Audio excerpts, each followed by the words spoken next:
Why did he keep inching closer when the sign clearly said stop?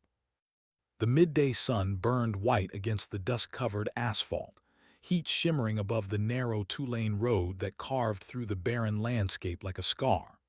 On the horizon, a convoy of trucks crawled toward the forward operating base, but it was the lone figure stepping out of line, hands shoved casually into his pockets, that made Corporal Elena Ray's stomach tighten.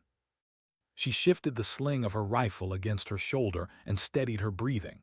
Most people stopped where they were told. Most people respected the space between civilian and soldier.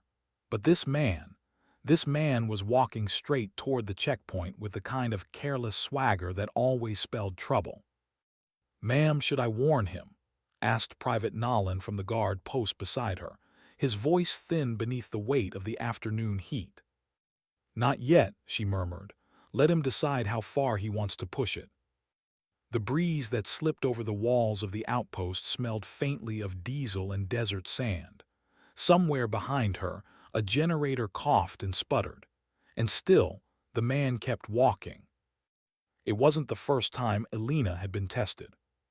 5 years in uniform had taught her that danger rarely announced itself with raised weapons or shouted threats. More often, it came wrapped in boredom, in a smile too confident, in footsteps too casual, in a stranger who wanted to see just how far they could go before a soldier's patience snapped. "Good afternoon," the man called out, raising his hands in mock surrender as he approached the red-painted barrier. "Beautiful day, isn't it?" Elena's eyes didn't leave his. "Stop there." But he didn't. He took another step. Something shifted in the air, subtle, but enough to make Nolan tense beside her. Elena adjusted her stance, planting her boots shoulder-width apart.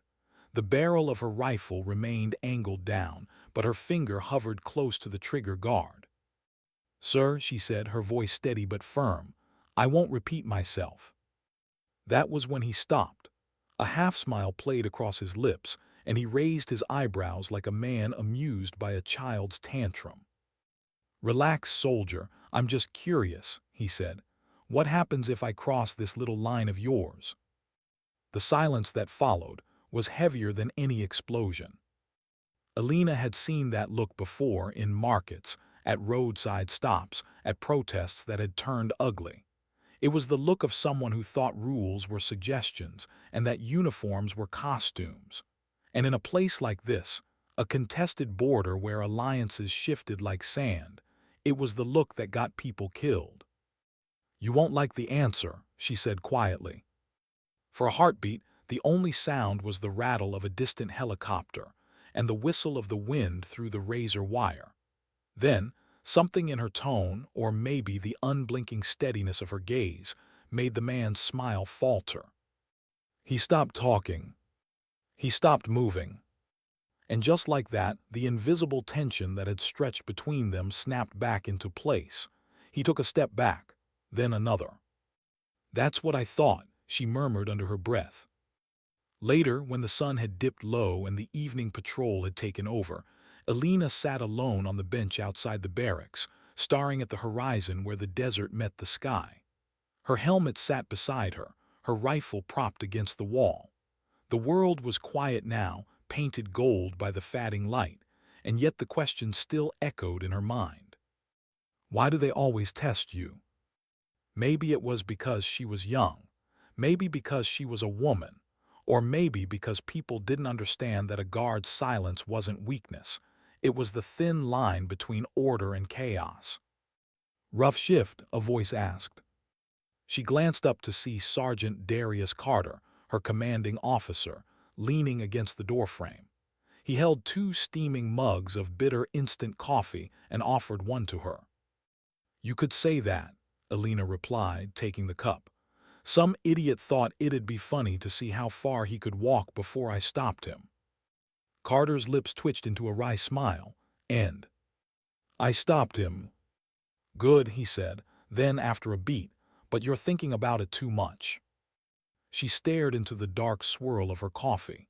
"It's not that, it's just, I don't get why they do it. It's not a game. People die out here." "People test lines," Carter said. They always have. They test fences, they test rules, they test people. Some because they're stupid, some because they're curious, and some because they're desperate.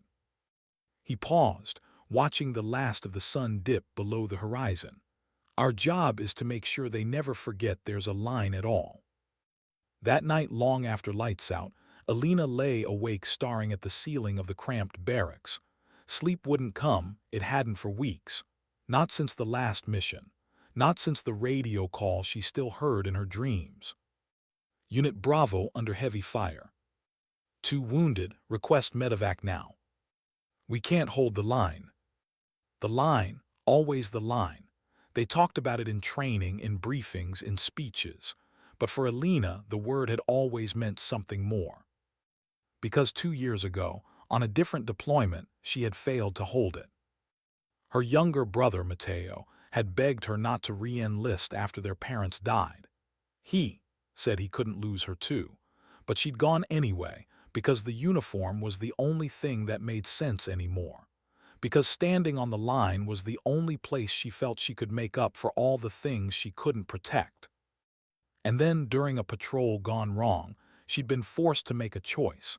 Stay and fight alongside her squad or drag 2 bleeding civilians to safety. She'd chosen the civilians. 3 of her team hadn't made it out.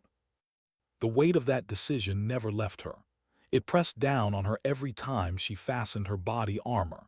It whispered in the back of her mind every time she raised her rifle. And tonight, it whispered again as she stared into the darkness. Maybe they test you because they can, because they don't know the cost. The next morning, before dawn had even brushed the edges of the sky, Elena was back at her post. The air was cool and still. The road stretched empty in both directions, painted in shades of gray and silver. A coyote trotted across the distant ridge, pausing only long enough to glance toward the base before disappearing into the scrub. Nolan shuffled up beside her, yawning behind his hand. You really don't sleep, do you? Sleep overrated, she replied, scanning the horizon through her binoculars. You always this intense? Only when I'm awake. He chuckled, shaking his head. You're something else, Corporal. Maybe, or maybe she was just broken in ways that didn't show. They stood in silence for a while, the stillness broken only by the chirp of distant insects and the rhythmic clank of the flagpole halyard in the breeze. And then, as the first rays of sunlight painted the desert gold, a column of vehicles appeared in the distance, a mix of civilian trucks and battered sedans, crawling slowly toward the checkpoint. Convoy inbound, Nolan said, his tone shifting to something sharper. I see them. She felt the familiar tightening in her chest, not fear exactly, but a readiness, a coiled energy that hummed just beneath her skin. This was the part most people didn't understand about guard duty. It wasn't about standing still. It was about watching, about reading 100 small details and knowing which ones didn't belong. One truck was riding lower than it should. Another had its plates removed. A man in the passenger seat of a third kept glancing back over his shoulder like he expected someone to follow. Something off, Elena murmured. You want backup? Not yet. When the first vehicle rolled to a stop, a woman climbed out, mid-30s, weary eyes, a child clutching her hand. Civilians. Refugees, probably. Elena spoke to them gently, inspected their documents, waved them through. The second truck was a different story. 3 men inside, all silent, all watching her too closely. Step out of the vehicle, she ordered. They hesitated, a fraction of a second too long. Nolan's hand went to his rifle. The men stepped out. One by one, Elena searched them. No weapons, no contraband, but the tension in the air was thick enough to taste. As they drove off, she exhaled slowly, aware that the test had shifted from games to something much more dangerous. Think they were scouting? Nolan asked. Maybe, or maybe they were just nervous. You don't believe that? She didn't answer. That night, as she wrote her daily report under the weak yellow light of the guard post, Elena found herself replaying the day's encounters over and over. The man who tried to cross the line, the truck that rode too low, the refugees who said nothing but whose eyes spoke volumes. Every detail mattered. Every small decision had weight, because one mistake, one hesitation, could mean the difference between life and death. And yet, for all the tension and the second-guessing, she felt something she hadn't felt in a long time: purpose. This was why she was here. This was why she'd stayed when everyone else told her to leave. Because standing on the line wasn't just about keeping people out. It was about keeping the world from tearing itself apart. Somewhere out there, beyond the horizon, the war churned on. But here, on this narrow strip of asphalt in the middle of nowhere, Elena Reyes held the line. And for now, for today, that was enough. But deep down, she knew the tests were only beginning. And the next one wouldn't be so simple. Because there was something no one else knew. Something she hadn't told them. Not yet. What was she hiding from them, and why did it still haunt her every night? The desert wind had shifted overnight. By dawn, it carried a different smell, metallic, distant, like rain that hadn't yet reached the ground. Elena stood at her post watching the horizon blur in the rising heat, her hands steady on the rifle but her heart anything but. Something about today felt heavier, quieter, as if the ground itself was holding its breath. She adjusted the strap on her vest, forcing herself to focus on the empty road ahead. The morning briefing had been routine, no new intel, no expected visitors, no alerts. And yet the unease wouldn't leave her chest. It sat there like a weight she couldn't shake. "Long night?" Nolan asked, stepping out of the guard hut with 2 cups of coffee. He offered one to her. "Didn't sleep," she admitted. "You never do." "Maybe I like the sunrise." He snorted. "Or maybe you're waiting for something to happen." She didn't answer because he was right. There was a coded message in the system. A single line buried deep in a logistics update that most people would have ignored. But Elena had been looking for it, waiting for it, ever since the day she transferred to this isolated border outpost. Blue Star arriving, package unresolved. No one else in the base knew what it meant. To them, it was just jargon, another transmission in the flood of military data that passed through the comms room. But to Elena, it was a ghost she'd been chasing for almost 3 years. The ghost's name was Victor Nassar. A black market broker, a smuggler, a whisper in the underworld who had supplied weapons to the ambush that killed her team. Intel had gone cold after that mission, but every scrap of information since had pointed to one thing. Nassar was still out there, still moving, still selling death for profit. And according to the last encrypted file from military intelligence, he was coming here to this border, under the cover of a civilian convoy. Blue Star arriving, package unresolved. It meant he was close. The first half of the morning passed uneventfully. A few merchants with old pickup trucks, a bus full of aid workers heading to the city beyond the ridge. Elena checked each one with clinical precision, her eyes scanning faces, hands, subtle gestures. Most looked back with fear or confusion, the usual mix. None matched the photo burned into her memory. "Expecting someone?" Nolan asked around midday as he jotted license plate numbers into the logbook. "You could say that. You've been twitchy all morning." "I'm not twitchy. You're scanning every car like it owes you money." Elena's lips twitched into the ghost of a smile. "Just doing my job." Nolan shrugged and let it go, but she saw the question still lingering behind his eyes. He didn't know. No one did. Officially, she'd requested this post for strategic reassignment. Unofficially, it was the only way she could hope to intercept the man who had destroyed everything. By noon, the temperature had soared past 40 degrees. The metal of her rifle was hot enough to burn through gloves, and sweat rolled down her spine beneath the heavy body armor. Still, she refused to leave her station. Every car that rolled through was another chance. Every face was another possibility. And then she saw it. A dark blue SUV, windows tinted, plates missing. It rolled to a stop 10 meters from the checkpoint. 3 men inside. One in the backseat wearing sunglasses despite the low visor, and though Elena couldn't see his eyes, something about the tilt of his head made her pulse spike. "Vehicle 25 inbound," she said into her comm, "proceeding with inspection." Carter's voice crackled back, "Copy, proceed." Elena approached slowly, every step deliberate. Nolan flanked her on the opposite side, his rifle slung but ready. The driver, thin, jittery, rolled down the window before she even reached him. "Papers," she ordered. He handed them over with trembling hands. They were fake. She didn't need to run them to know that, but her eyes weren't on the papers. They were on the man in the back. "Step out of the vehicle," she said, tone flat. No one moved.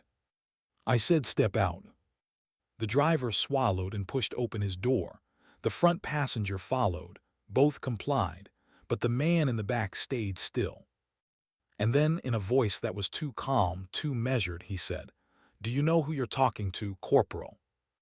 Her chest tightened.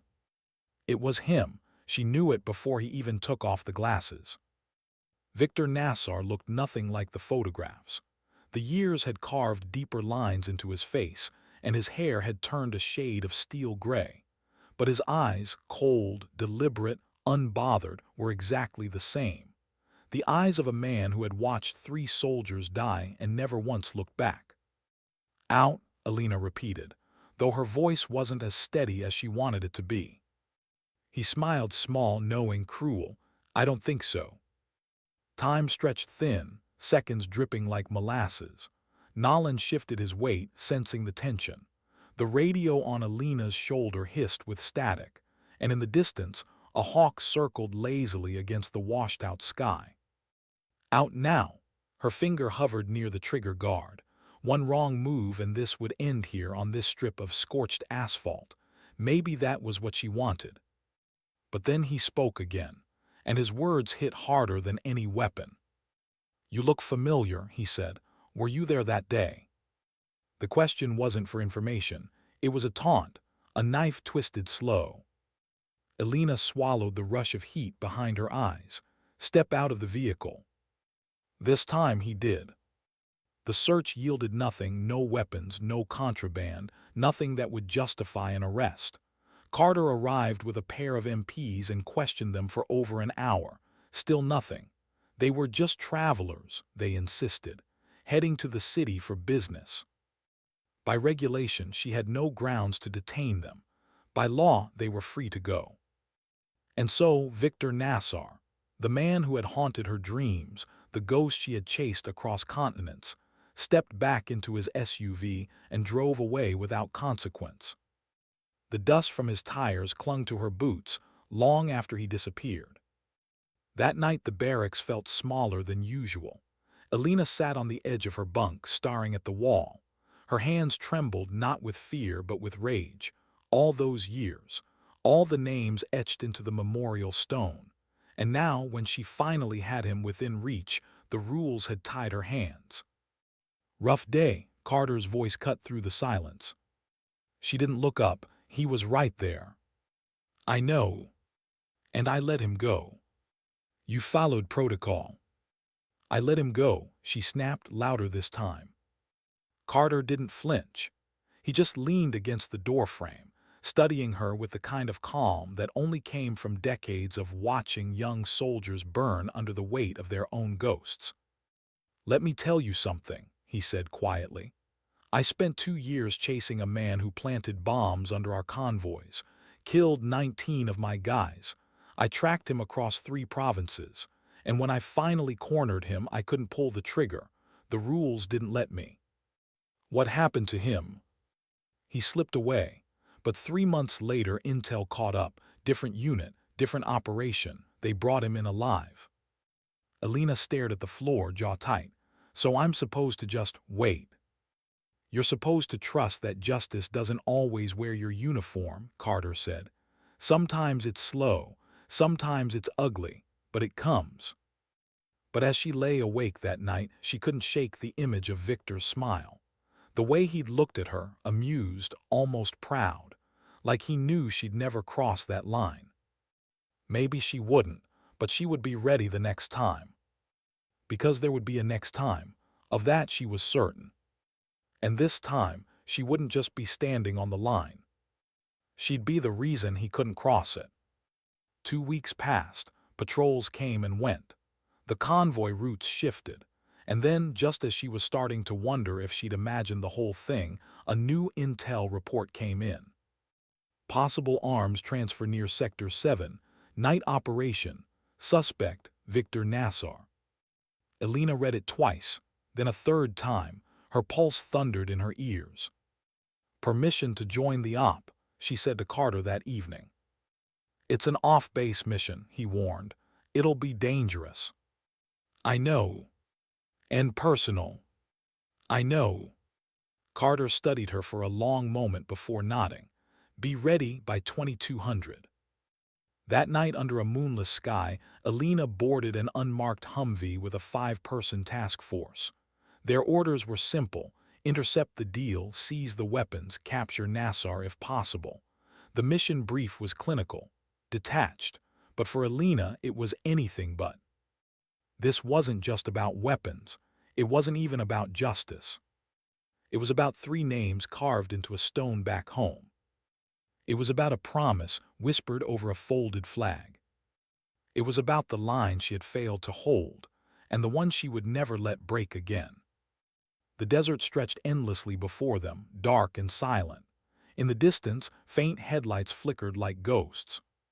Ready? Nolan asked from across the vehicle. More than you know, she said. The convoy rolled to a stop 2 kilometers from the suspected rendezvous.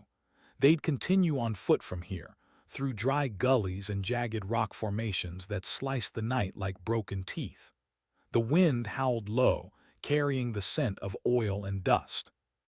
Elena adjusted her night vision goggles and checked her rifle one last time. Every movement was muscle memory now. Calm, precise, controlled. 2 minutes out, Carter whispered into the comm. And for the first time in 3 years, Elena felt something she hadn't felt since the day of the ambush. Hope. But hope, like everything else in war, was fragile. Because what awaited them beyond the ridge was nothing like what they expected. And the line Elena had sworn never to cross was about to disappear entirely. How far would she go when the line between justice and revenge finally disappeared? The desert was black and endless, swallowing every trace of light. Only the faint glow of distant stars and the green blur of night vision goggles guided them as Elena and the task force moved silently across the jagged terrain. The air was cool and sharp now, a welcome relief from the blistering heat of the day, but every breath still tasted of sand and steel. 200 meters to target, Carter whispered into the comm. Elena crouched low, her knees sinking into loose soil as she scanned the ridge ahead.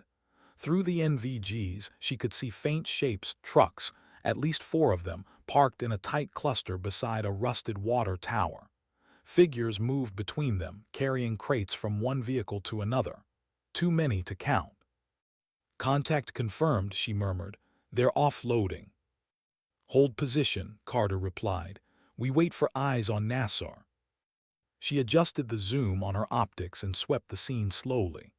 Most of the men were dressed like locals' loose tunics, scarves wrapped around their faces. But one figure stood apart from the rest. Standing by the lead truck, back straight, hands clasped behind him as he surveyed the operation like a man who owned it all. Victor Nassar. Her heartbeat kicked into a harder rhythm. There he was, less than 200 meters away. No tinted windows this time. No false papers.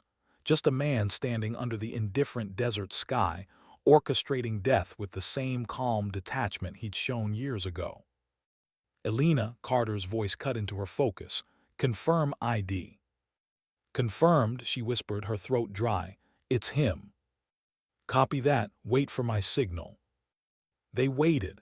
Minutes stretched into an eternity as the convoy continued its quiet ballet of movement, crates passed, weapons stashed, deals made in the shadows. Elena's muscles ached from staying still, but she didn't move. Couldn't. Every part of her was wired into this moment. Every part of her screamed now, but training told her to wait. Teams Bravo and Delta in position. The radio crackled.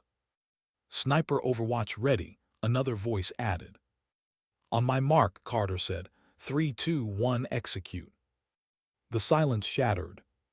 Flashlights burst to life. Orders were shouted in 3 languages. The night erupted with gunfire as the task force swept down the ridge, weapons raised, boots pounding across the hard-packed earth. Hands in the air, don't move, someone yelled. Down, get down. Elena surged forward with the others, her rifle tight against her shoulder. She moved like muscle memory, fast, controlled, precise. 2 hostiles dropped their weapons immediately. A third bolted toward the trucks. Nolan tackled him before he made it 10 steps. Go left, Carter barked. Secure the perimeter. Elena peeled off toward the far side of the compound, sweeping corners, scanning shadows. Her heart was hammering now, not from fear, but from something far more dangerous, purpose. This was what she'd been waiting for. This was the reason she'd come here.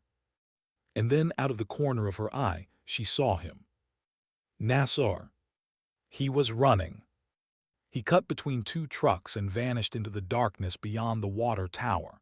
Elena's breath caught in her chest.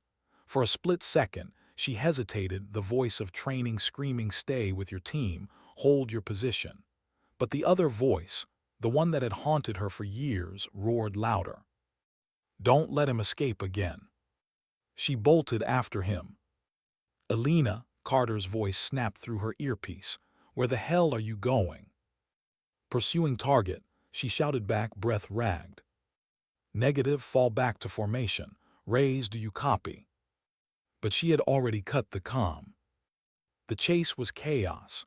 Nassar moved fast for a man his age, ducking through gullies and weaving between boulders as if he knew the terrain by heart. Elena followed close behind, boots sliding on loose rock, rifle bouncing against her chest. Every breath burned. Every muscle screamed. But she didn't slow down. Stop, she shouted into the night. Nassar, stop now. He didn't. He climbed the slope of a narrow ridge and disappeared over the crest.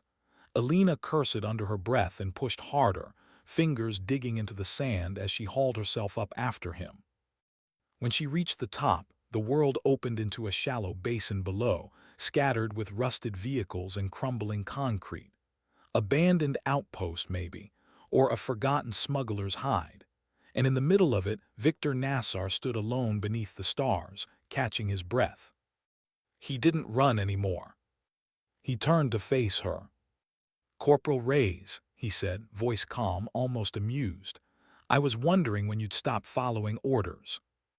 Her breath came in heavy bursts. It's over. Oh, I doubt that. You're under arrest. He chuckled, a low sound that crawled beneath her skin.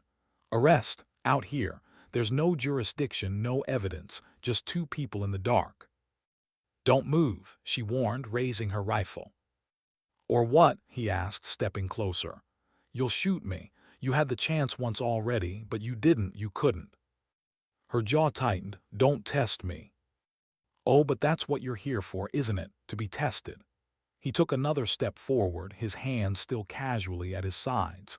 You want to believe you're better than me, that you serve justice. But justice doesn't stand alone in the desert. Justice is just another word for revenge. Shut up. Tell me, he said softly, when they died, did they scream? Something inside her snapped. The world narrowed to the crosshairs in her scope. Her finger hovered against the trigger. All she had to do was squeeze, a millimeter of pressure, and the man who had haunted her nightmares would never breathe again. But something held her back. It was Carter's voice, from all those months ago. Justice doesn't always wear your uniform.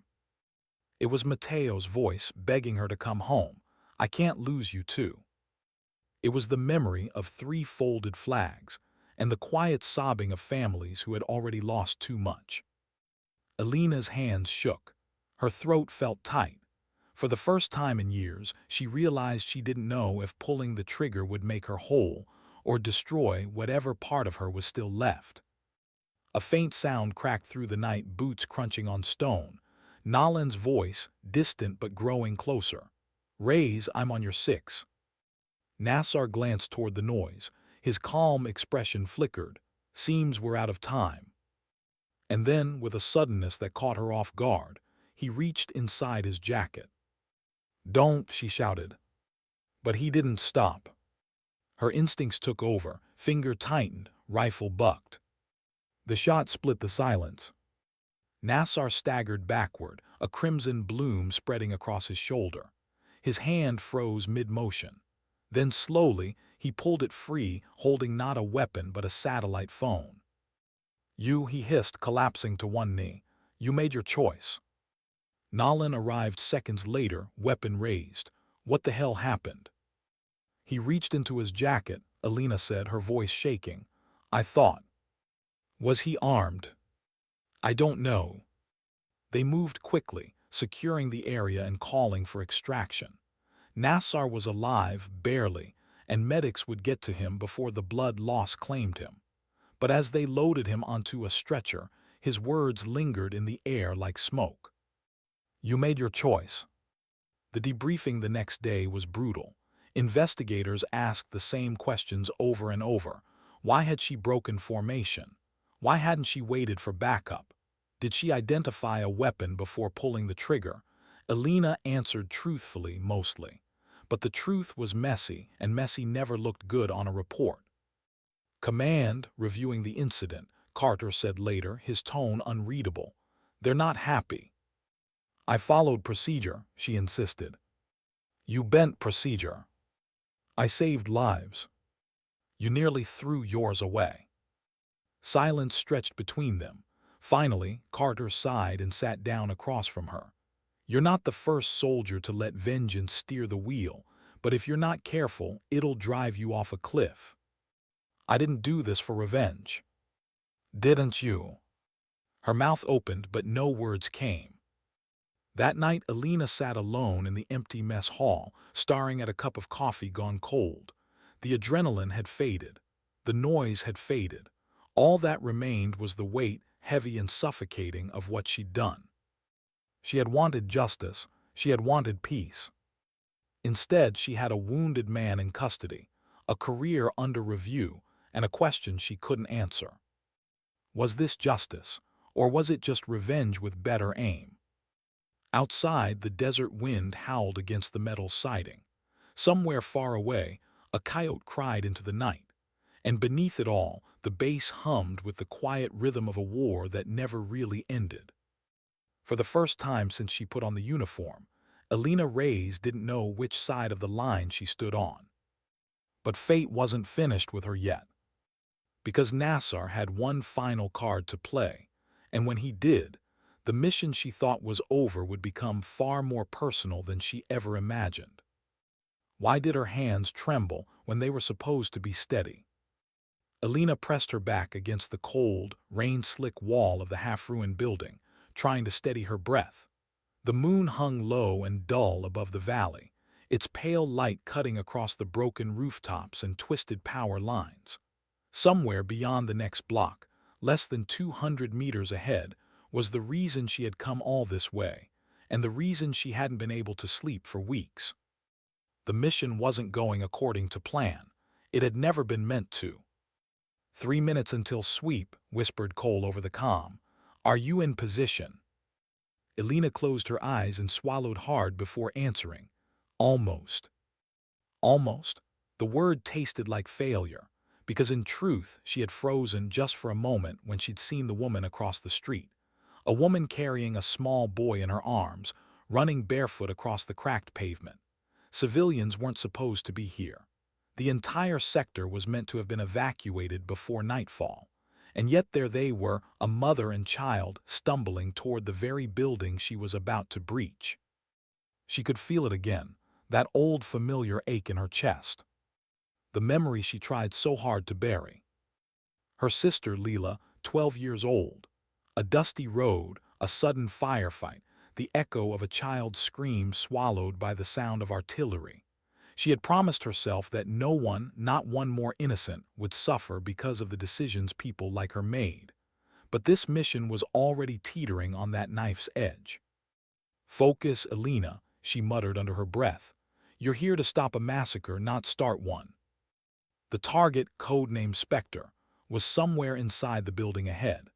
A former intelligence officer turned black market broker, he had been supplying stolen weapons and sensitive data to insurgent networks across 3 borders. If he slipped away tonight, more civilians would die, more villages would burn, and every death would trace back to her hesitation. She forced herself forward, crossing the street in a low crouch. The rain had soaked through her jacket, clinging cold against her skin, but it was a blessing, masking her footsteps, blurring the outlines of her silhouette. When she reached the entryway, she paused just long enough to glance at the photo in her pocket. It was crumpled and faded, the only picture she still had of Leela. She pressed it against her heart, then tucked it away. Time to move. Inside, the air was heavy with mildew and dust. The first floor was empty, too empty. Her instincts screamed trap, but there was no other way in. She signaled the others silently through the comm. "Ground level clear. Proceeding." "Copy," came Cole's reply. "Second unit in motion. We're with you." The stairwell groaned beneath her boots as she ascended. Halfway up, she heard it voices. Low, male, tense, one closer than the others. She leaned into the shadows and listened. "She's supposed to be here already," one voice said. "If she's late again, you know what happens." "Relax," another replied. "Spectre has eyes everywhere. She won't get within 100 meters without him knowing." Her pulse quickened. They were expecting someone female, her. It didn't matter. She was already past the point of no return. A sudden crash from above snapped her focus back to the mission. Muffled footsteps, then silence. "Cole," she whispered, "they know." "Copy that, plan B." "No, stick to the original plan. I'm going for Spectre." The hallway at the top of the stairs was narrow and poorly lit, lined with half-open doors. Elena moved through it like a ghost, checking corners, scanning for traps.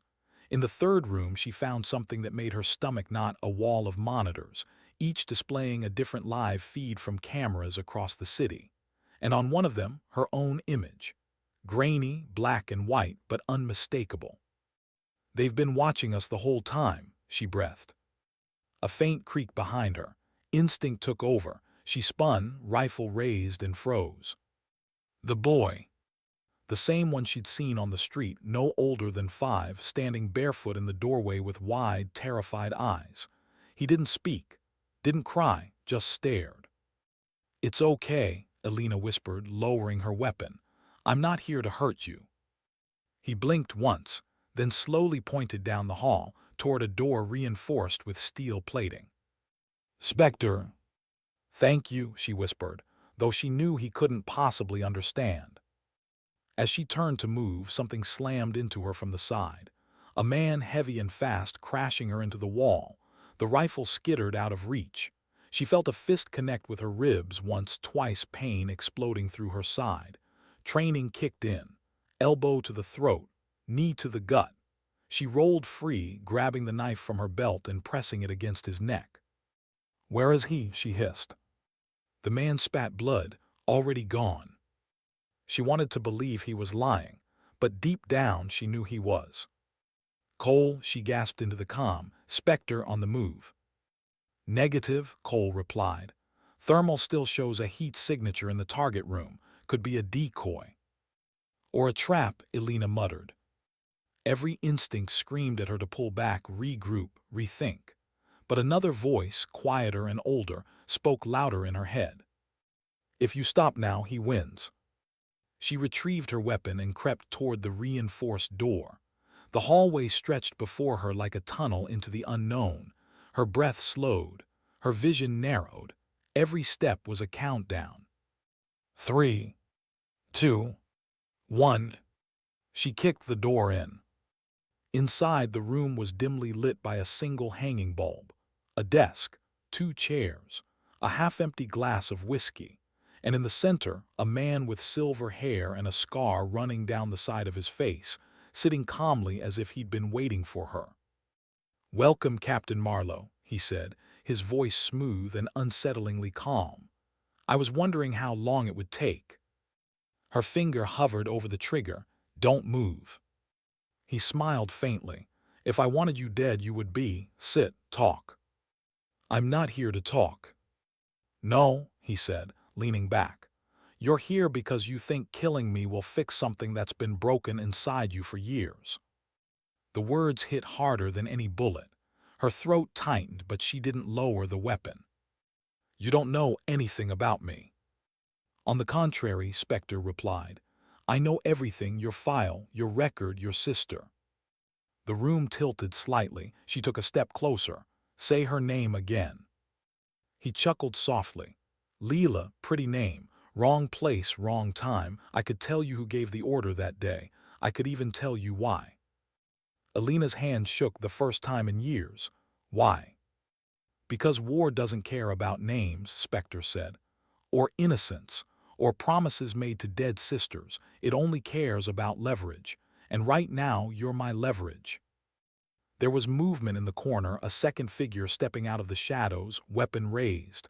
A setup. She, known it was possible. She'd done it anyway. "Drop it," the man ordered. Elena hesitated, then slowly lowered her rifle. She had no choice. Spectre rose from his chair and walked toward her, stopping just a few feet away. "You can end this, Captain.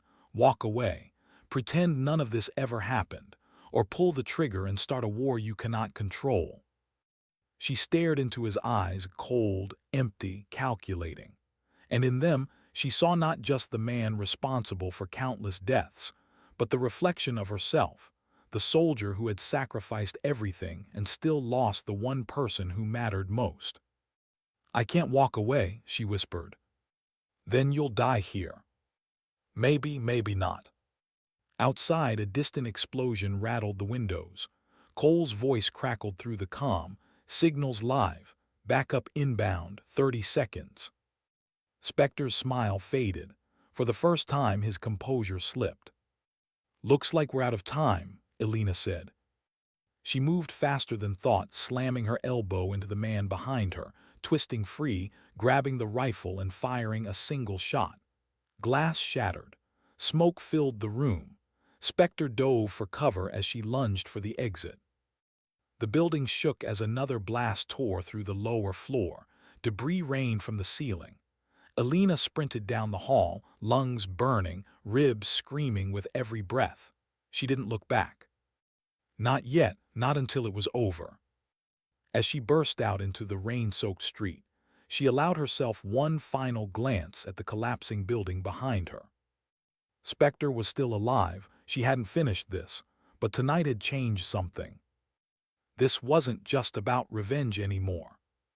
It was about ending the cycle, no matter the cost. And somewhere deep inside, beneath the pain and anger and years of regret, a small, stubborn spark of hope refused to die. The mission wasn't over, it had only just begun. Why did the rain stop the moment she stepped into the open? The storm that had battered the rooftops all night had vanished as if the sky itself was holding its breath. Elena stood in the middle of the narrow street, chest heaving, weapon heavy in her hands, staring at the plume of smoke curling into the moonlight. Somewhere in that inferno, Spectre was still alive and worse, still in control. "Command, this is Ghost One," she said into the comm, her voice a rasp. "Primary target not confirmed, neutral. Building compromised. Possible exfil underway." Static, then Cole's voice, breathless and urgent. "We're on your 6, Elena. 2 clicks north, but we've got company. Drones picked up multiple heat signatures moving toward your location." "How many?" "Too many for a clean fight." She bit down on the surge of frustration rising in her chest. It was always like this. The moment she got close, the enemy shifted, adapted, slipped through her fingers. But this time felt different. Spectre hadn't just been prepared for her, he had been waiting. The street ahead split into three paths, one toward the old industrial quarter, one toward the river, and one toward the maze of slums that stretched for miles. If Spectre wanted to disappear, the slums were his best chance. But if he needed to rendezvous with an extraction team, he'd head for the docks. And if he wanted her to follow, he'd make it obvious. "Elena," Cole pressed, "we need a call." She scanned the street, the broken windows, the hanging laundry, the faint smell of burning oil, and then she saw it. A single piece of cloth, red and frayed, caught on a nail by the alley's edge. A signal, a taunt. "He's baiting me," she murmured. "Then don't bite." She didn't respond. She was already moving. The alley was narrower than she expected, littered with trash and rainwater, the walls close enough to brush her shoulders as she slipped through. The city here felt abandoned, forgotten, a labyrinth of cracked bricks and rusted metal that swallowed sound and light alike. Halfway down, she stopped. A voice low, close. "Bring the car around. No delays. If she follows, we end it here." "Spectre." Her pulse spiked. The urge to rush him to end this now clawed at her insides, but training overrode emotion. Slow, silent, patient. She edged closer, peering around the corner. Two men, armed, standing beside a black SUV idling in the dark. One scanned the alley with a rifle slung across his chest. The other checked his watch. Spectre was nowhere in sight. "Cole," she whispered, "I've got eyes on his transport. No visual on Spectre himself." "Copy, units closing in from the west. ETA 4 minutes. "Too late," she said. "He'll be gone in 2. A pause, then quietly, "Then you know what to do." She inhaled once, slow, deep, steady, then stepped out of the shadows. One guard turned too late. A single suppressed shot dropped him before his finger touched the trigger. The second swung his rifle toward her, but she was already moving, dropping low and firing again. Silence fell over the alley, broken only by the SUV's engine humming in neutral. "Elena," Cole's voice crackled, "what's your status?" "Clear," she replied, stepping over the bodies. "But he's not here, he's—" The driver's side door swung open. And there he was. Spectre stepped out with the same unnerving calm he'd shown inside the building, his hands clasped behind his back like a man greeting an old friend. "Still chasing ghosts, Captain?" he asked.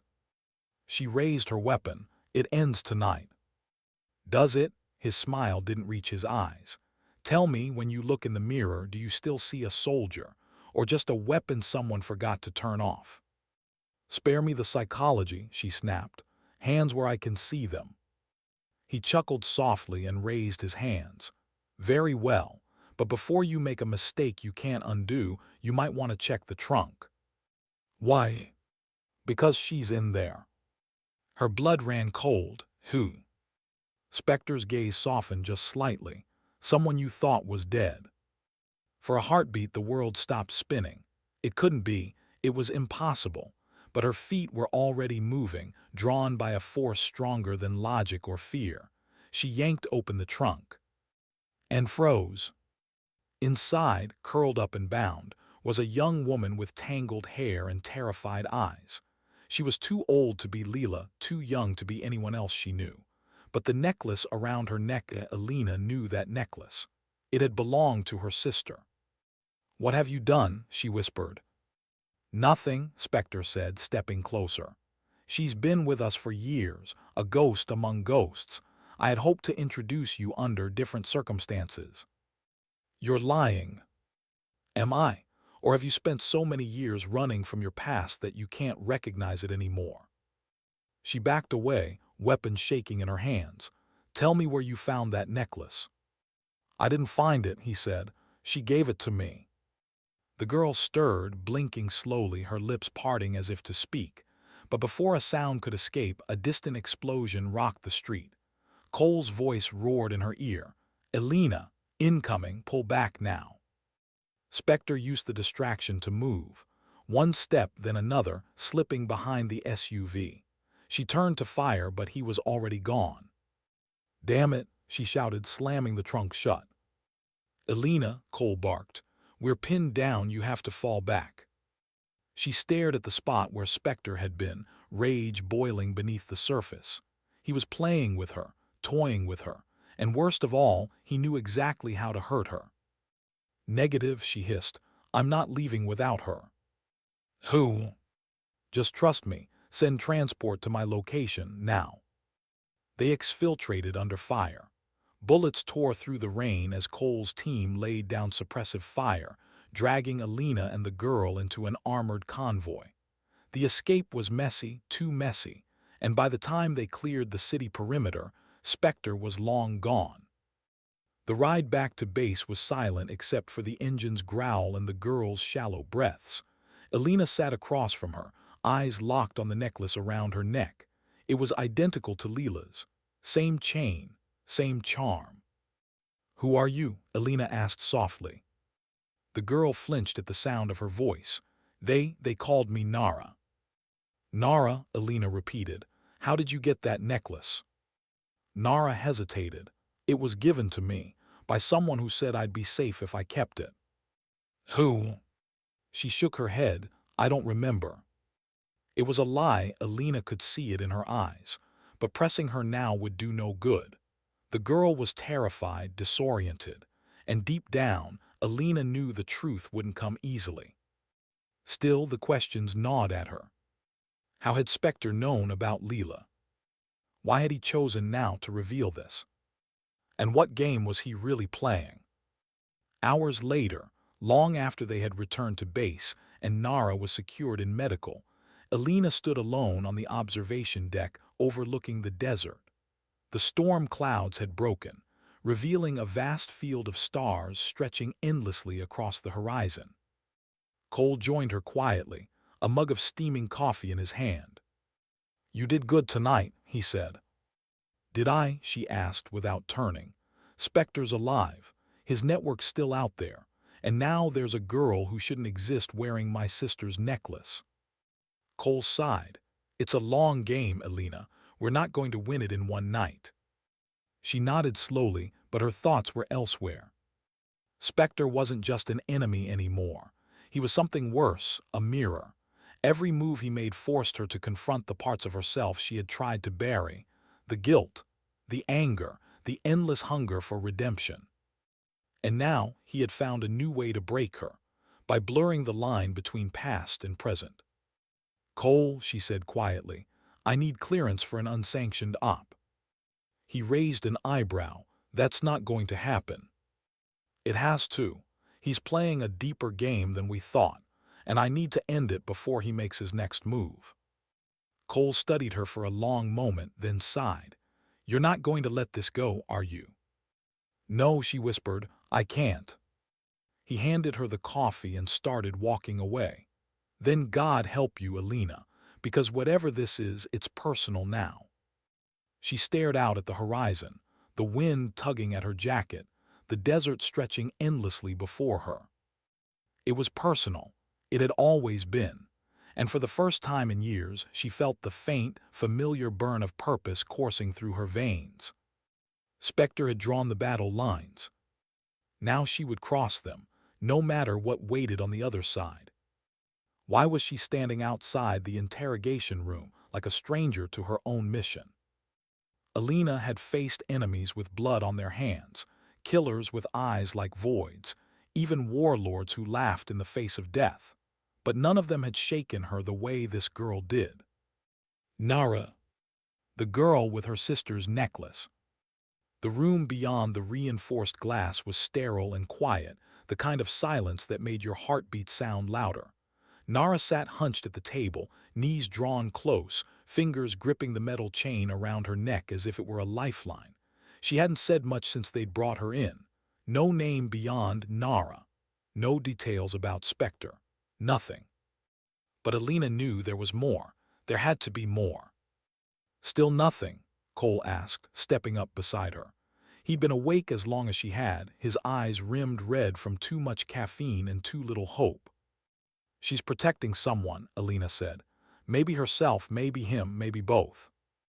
Or maybe she really doesn't know. Elena shook her head.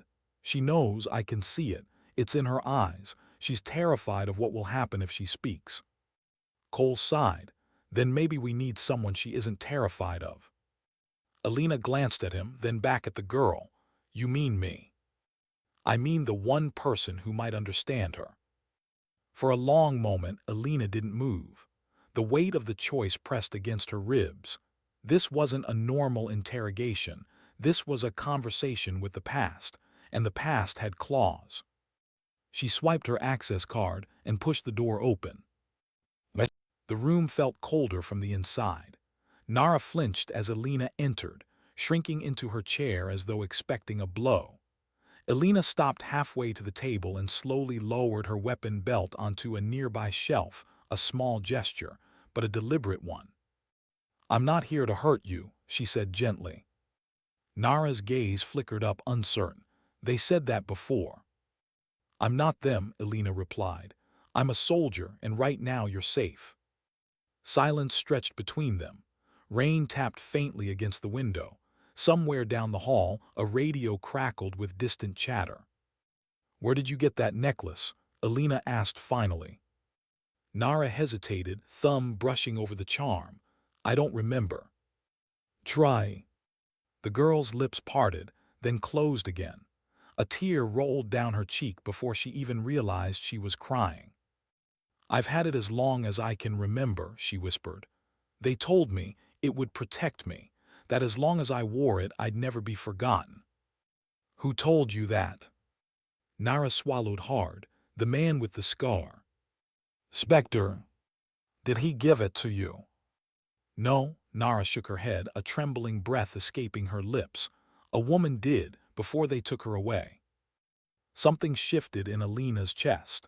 A memory, distant but sharp, flashed before her eyes. A convoy ambush, screaming civilians, and a young woman torn from her family. That was the day Leela disappeared. The day everything changed. Did she say her name? Elena asked, her voice barely above a whisper. She said, Nara's brow furrowed, as if reaching for a memory buried deep. She said her sister would come for her one day. The room seemed to tilt. The air left Elena's lungs. Your sister? Nara asked softly, eyes searching Elena's face. Was she real? Elena couldn't speak, couldn't move. Every cell in her body screamed that it was impossible. Leela had been gone for more than a decade. She had mourned her, built her entire life around that loss. And yet, what if she's still alive? Nara whispered. What if Spectre has her? The words echoed long after Elena left the room. What if she's still alive? She paced the operations center like a ghost, heart hammering against her ribs. The logic didn't make sense. There had been a blast. No survivors. They'd found fragments of her sister's clothes in the wreckage.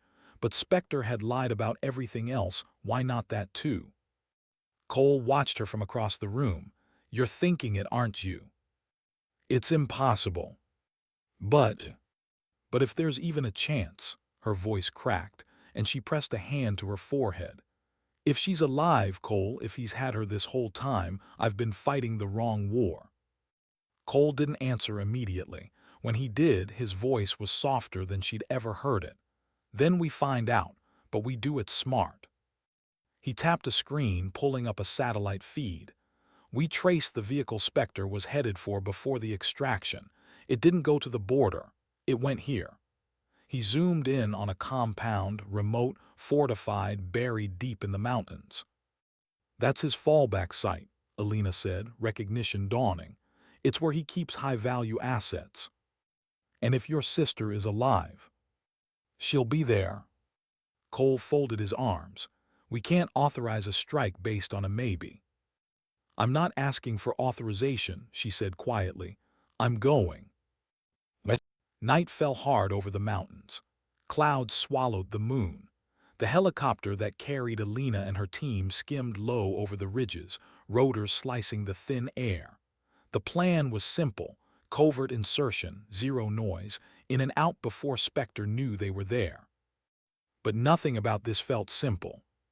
"Final approach in 90 seconds, Cole said through the comm. "You still sure about this?" "No," Elena admitted, "but I have to know." They touched down in a clearing a kilometer from the compound. The wind bit at her face as she dropped into the mud, rifle in hand, eyes fixed on the faint glow of lights in the distance. Every step toward them felt like walking into a memory: the dusty road, the burning convoy, the empty space where her sister should have been. They breached the perimeter silently, neutralizing 2 guards with suppressed shots. At the outer wall, Elena knelt beside a locked service hatch, running her gloved fingers over the rusted bolts. "Thermal scan shows 4 hostiles on the main floor," Cole whispered. "No signs of prisoners, but there's a sublevel." "Then that's where we're going." The hatch gave way with a dull click. They slipped inside. The corridor below was narrow and dim, the air stale and cold. Elena led the way, rifle steady, senses sharpened to a knife's edge. They moved like shadows, clearing one room after another: empty cells, storage crates, weapon caches. Nothing. "Nothing on this floor," Cole murmured, moving deeper. The final staircase descended into darkness. At the bottom, a heavy steel door stood ajar. Beyond it, faint light flickered, and with it, the unmistakable sound of a voice.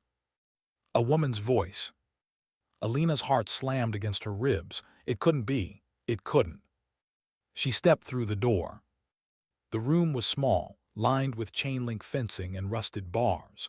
And there, huddled on a thin cot beneath a single dangling bulb, was a figure she'd seen 1,000 times in her dreams. Her hair was shorter, streaked with gray.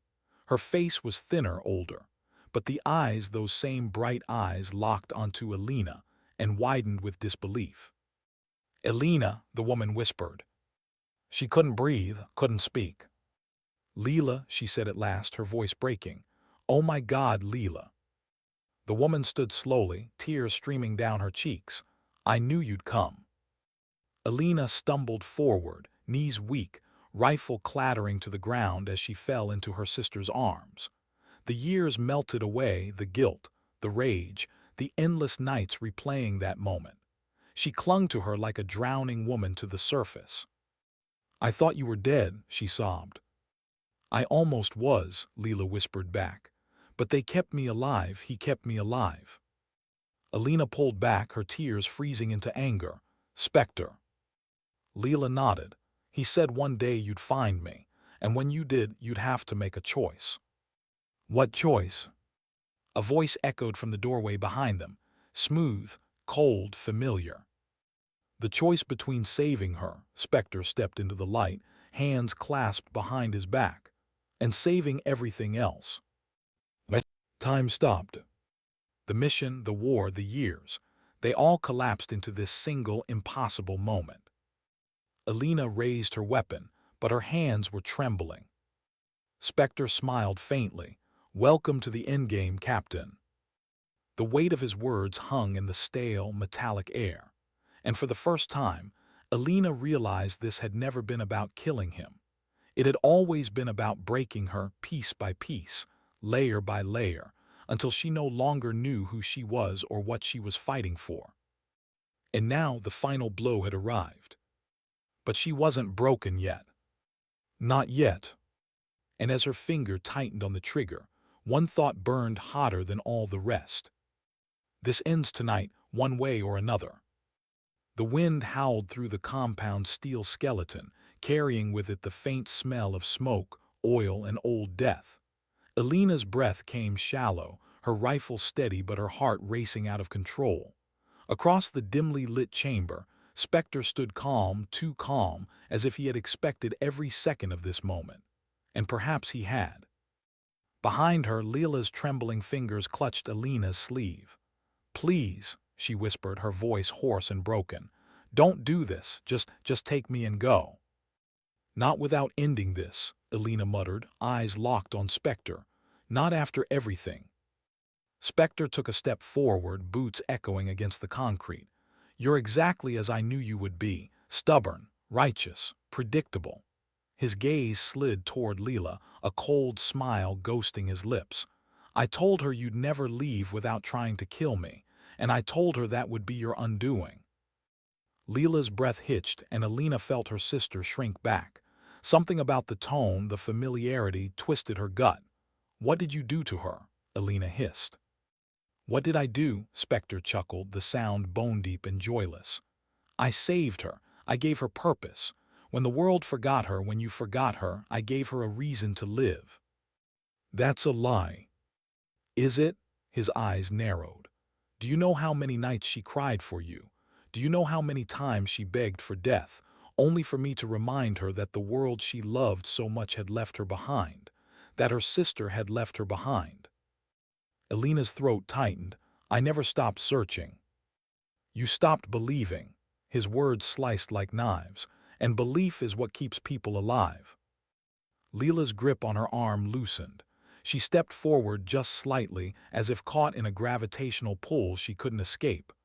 "Elena, he's not lying," she whispered. Elena froze. "What?" "I hated him. God, I hated him," Leela said, voice trembling. "But he kept me alive. When I wanted to die, he made me fight. And when I thought you'd forgotten me," her voice cracked, "he was the only one who told me I still mattered." "No," Elena whispered, the word barely forming. "No, Leela, he used you." "Maybe," Leela whispered, "but without him I wouldn't be standing here." Spectre spread his arms slightly like a priest before his altar. "You see now, Captain, this isn't about revenge. It never was. It's about truth. About the world you serve, the one that uses and discards people like us. She understands that now. You still don't." "Shut up," Elena snarled. "You're a murderer, a manipulator, a monster, and I'm going to end you." Spectre's smile didn't waver. "And if doing so means she dies too." The words slammed into her like a physical blow. "What?" "She's wired, Captain." He tapped the side of his chest. "Biological failsafe. If my heart stops, her body will follow." Leela's eyes widened, horror dawning as she turned toward him. "What did you—" "Insurance," he said calmly. "I told you from the start, Elena. The choice is simple: kill me and lose her, or walk away and let her live." The silence that followed was suffocating. Elena's rifle wavered. Her heartbeat thundered in her ears. Every instinct screamed, "Shoot him." Every piece of her training, every mission, every order, all of it pointed to one simple truth: Spectre had to die.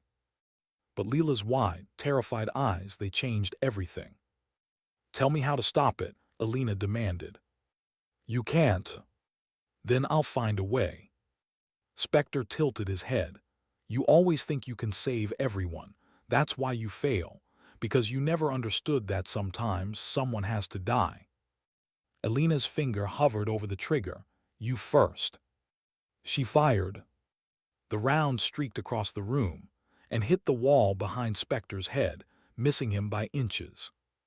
His smile widened. "Still too weak." "Not weak," Elena said, lowering the rifle. "Smarter than you." Cole's voice crackled suddenly in her earpiece. "Package planted, 30 seconds." Spectre's brow furrowed, and then the first tremor shook the floor. "What did you do?" he hissed. "I made my choice," Elena said, stepping forward. "I'm not killing you, I'm burying you." Alarms screamed to life as the facility's power grid surged and exploded. The overhead lights flickered and died. The distant roar of collapsing concrete filled the chamber. Cole's team had wired the foundation, a fail-safe plan Elena had never told anyone about, not even herself until that moment.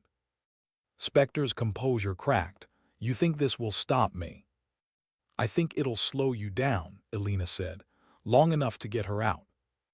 The room lurched violently as the compound began to implode. Elena grabbed Leela's hand and ran. Spectre shouted something behind them, a curse, a threat, a promise, but his voice was drowned out by the thunder of falling steel. The tunnels twisted and groaned as they fled, the air thick with dust and smoke. Pipes burst overhead. Walls cracked and split. Cole's voice guided them through the chaos, his tone calm but urgent. East wing, collapsing. You've got 2 minutes before the whole thing goes. Copy, Elena gasped, pulling Leela along. We're moving. Leela stumbled, coughing. I can't. Yes, you can, Elena barked. You will. The exit loomed ahead, a service shaft, half collapsed but still passable. Cole was waiting at the top, hand outstretched, pulling them up one by one. The moment Elena hauled Leela through the hatch, the ground beneath them erupted, hurling them into the mud. The compound imploded in a cloud of fire and steel. For a long moment, no one spoke. The only sound was the distant crackle of flames and the ragged, disbelieving breath that tore from Elena's chest. Is he? Cole asked. Maybe, Elena murmured, but I'm done chasing ghosts. She turned to Leela. Her sister was shaking, exhausted, terrified, alive. Elena reached out, cupping her face with trembling hands. I'm so sorry, she whispered. Leela's eyes filled with tears. You came for me, that's all that matters. Elena pulled her into a fierce embrace, the years of guilt and grief finally breaking free. I'll never lose you again. You won't, Leela whispered back. I promise. But Spectre was not dead. Far below the rubble, in the choking dark of a collapsed corridor, a figure clawed his way through broken concrete and twisted rebar. Blood streamed down his face. Bones screamed with every movement. And yet he crawled inch by inch toward a flicker of light. He had lost this battle, but the war was far from over. Elena, he rasped, a thin smile tugging at his lips, you've finally chosen. He coughed, blood spattering the dirt. Now let's see if you can live with it. 3 weeks later. Undisclosed military hospital. The world outside was still at war. Spectre's network had fractured but not fallen. New cells had risen in the void. But for the first time in years, Elena didn't care about any of that. For the first time, she allowed herself to stop. The sun poured through the window, warm and golden, painting the sterile room with light. Leela sat by the edge of the bed, wrapped in a blanket, her hair tied back, her eyes brighter each day. The doctors said her recovery would take months, physically, emotionally, maybe longer. But she was alive. That was enough. Do you remember this? Leela asked, holding up a small, weathered photograph. 2 girls laughing in the rain, their uniforms too big, their smiles too wide. Elena took it gently. How could I forget? I used to look at it every night, Leela said. Even when I thought you'd never come, it reminded me of who I was. Elena swallowed hard. I thought I'd never see you again. And yet here we are. They sat in silence for a while, the weight of everything unsaid heavy between them. Finally, Leela spoke again, quieter this time. What will you do now? Elena looked out the window. Soldiers marched in the courtyard below. The war machine never stopped. I don't know, she admitted. Part of me wants to walk away. Another part knows I never really can. You don't have to carry this alone anymore, Leela said. Whatever you choose, I'll be here. Elena smiled faintly. That's what scares me. I don't know how to live without the fight. Then fight for something else. The simplicity of the words struck deeper than any mission debrief or medal ceremony ever had. Fight for something else. Fight for someone else. Maybe that was the point. That night, long after Leela had fallen asleep, Elena stood alone on the balcony overlooking the sleeping city. The sky was clear, stars scattered across the darkness like tiny fragments of hope. Her comm device buzzed on the table behind her. A secure message, no sender, no trace, just 5 words. We're not finished, Captain. Spectre. Elena stared at the message for a long moment. Then she closed it, sliding the device into her pocket. She wasn't afraid anymore. The war wasn't over, maybe it never would be. But she had faced the abyss and dragged something worth living for out of it. And now, for the first time in years, she was ready. Let him come, she whispered into the night. I'll be waiting. And as the wind swept across the balcony and the stars watched silently from above, Elena made a silent vow, not of vengeance, not of hatred, but of purpose. She would fight, not just for the mission, not just for the ghosts, but for the future, for Leela, for herself, and for a world still worth saving. It started with a message, just 5 words glowing faintly on a secure line in the dark. "We're not finished, Captain." For weeks, Elena had waited for those words, part of her dreading them, part of her needing them. She had known Spectre was still alive. You didn't survive as long as he had by being careless. But seeing the message confirmed what she had always feared. This was not over. It never had been. She stared out across the city skyline from her balcony. The night was alive with distant sounds, traffic, sirens, the heartbeat of a city that had no idea how close it had come to disaster. Behind her, Leela was sleeping soundly for the first time in years. And for that, Elena felt something she hadn't in a long time. Peace, fragile, trembling, but real. That peace was about to be tested. The briefing room smelled of disinfectant and steel. A dozen faces stared at the holographic map projected across the table, intelligence officers, strike team leaders, and analysts. But all eyes eventually found their way to her. "Are you sure you're ready for this?" Cole asked, leaning forward. He looked older now, the weight of recent weeks etched into the lines of his face. "No," Elena admitted, "but I don't have a choice." "Spectre wants you to come to him," said Major Ellis, the operations coordinator. "This isn't an ambush, it's an invitation." "An invitation to what?" one of the younger operatives asked. Elena's gaze hardened. "To end this." Ellis tapped the map. The transmission was traced to the ruins of an old naval facility on the Baltic coast. Satellite scans show minimal movement, but the calm chatter we intercepted suggests he's building something there, something big.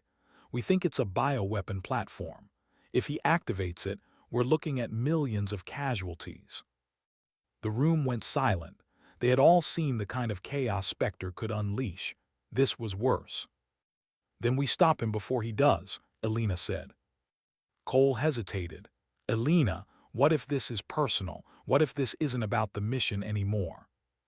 "It's always been personal," she said quietly, "but that doesn't mean it's not necessary." The plane ride was long, cold, and quiet. Elena sat near the rear, eyes fixed on the floor, her mind drifting between memory and mission. Leela had begged her not to go, tears streaming, words shaking, but Elena knew she couldn't stay. Not yet. She thought about the first time she'd picked up a rifle, the weight of it, the way it had steadied her hands even when her heart was breaking. Back then, she believed service was about saving lives. Now, she understood it was also about choices, ugly, painful choices that left scars you learned to live with.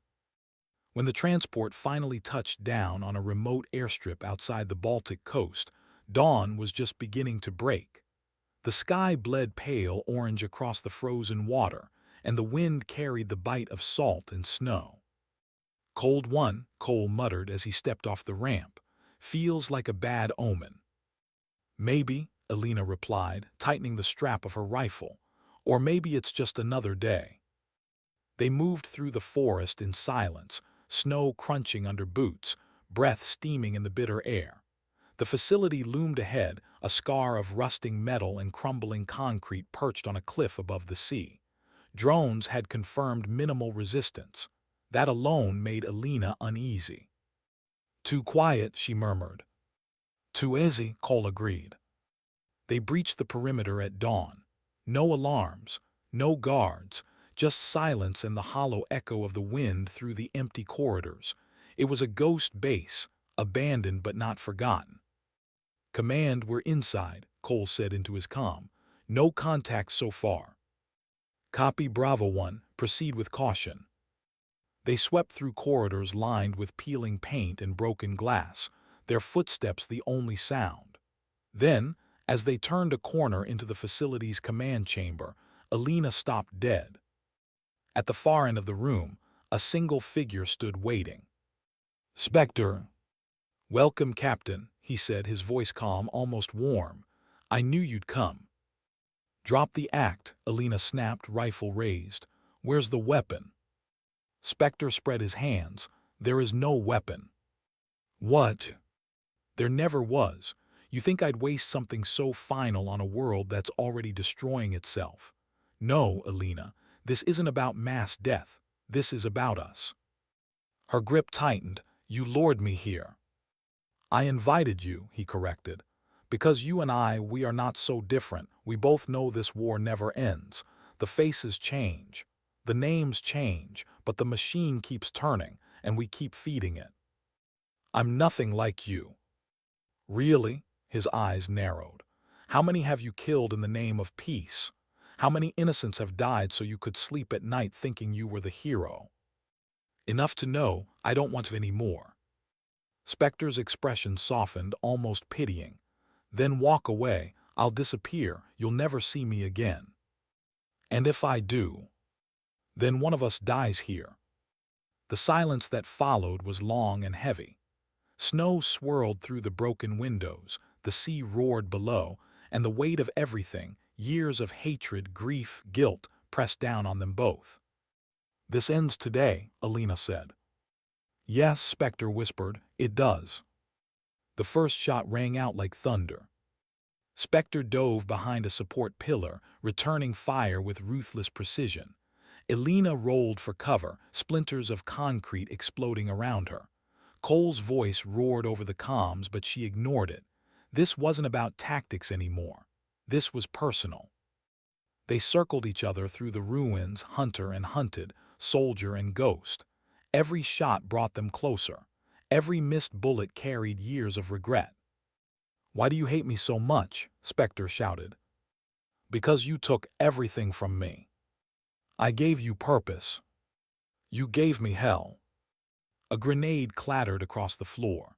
Elena dove, the blast lifting her off her feet and slamming her into a wall. Pain tore through her ribs. Her vision blurred. But when she looked up, Spectre was standing over her, weapon aimed squarely at her chest. "It doesn't have to end like this," he said quietly. "Yes," she rasped, "it does." Before he could fire, a shot cracked through the air from behind him. Spectre staggered, blood blooming across his shoulder. He spun, eyes wide. Cole stood at the far end of the room, rifle smoking. "You forgot about me," Cole said. Spectre roared, swinging his weapon toward him. But that single distraction was all Elena needed. She surged forward, tackling him to the ground. They struggled in the dust and blood, fists and fury replacing gunfire. Years of hatred found their outlet in that brutal, desperate fight. In the end, Elena was faster. Her blade flashed once, sliding cleanly between Spectre's ribs. His breath caught, a wet gasp, and the strength left his body. He slumped against her, blood soaking into her gloves. "It's over," she whispered. Spectre's eyes met hers, and for the first time they weren't filled with rage, only something like relief. "Maybe for you," he rasped, "but someone will always take my place. Then I'll be here to stop them." A faint smile touched his lips. "You still don't understand, that's the point." His eyes closed. His final breath escaped with the wind. The sea roared below as the team exfiltrated. Snow fell heavier now, blanketing the ruined base like a shroud. Elena stood at the edge of the cliff, staring down at the waves crashing far beneath her. Cole joined her, silent for a moment before speaking. "You did what you had to." "Did I?" she asked softly. "Spectre's gone. That has to count for something." She shook her head. "There's always another Spectre, another enemy, another war." "Maybe," Cole said, "but there's only one you, and you're still here." They stood together as the transport helicopter swept in low over the water. Elena didn't look back as they lifted off. She didn't need to. That chapter, bloody, painful, necessary, was over. Weeks later, Elena walked along the riverbank near the base. The war still raged in places she couldn't see. Missions still ran without her, but she was learning, slowly, how to live beyond them. Leela walked beside her, bundled in a thick coat, cheeks flushed from the cold. They talked about nothing and everything, movies they'd missed, places they might visit, the small, ordinary things they'd once believed they'd never have again. At one point, Leela stopped and looked at her. "Do you regret it?" Elena thought for a long moment. "I regret that it had to happen, but not that I stopped him." Leela nodded. "Then maybe that's enough." Maybe it was. Maybe enough wasn't perfect. Maybe enough was simply trying, even when the world refused to change. They watched the river flow past in silence, the water dark and endless. It would keep moving long after they were gone. Life always did. That night, as she stood by the window watching the snow fall, Elena thought of Spector's final words. "Someone will always take my place." Maybe he was right. Maybe the cycle never truly ended. But maybe that was the point. Not to end it, but to stand against it. Again and again. For as long as it took. And if dignity had a voice, she thought, it wouldn't shout. It wouldn't boast. It would simply do what needed to be done quietly, steadily, again and again. Sometimes dignity doesn't speak. It simply acts. And so would she.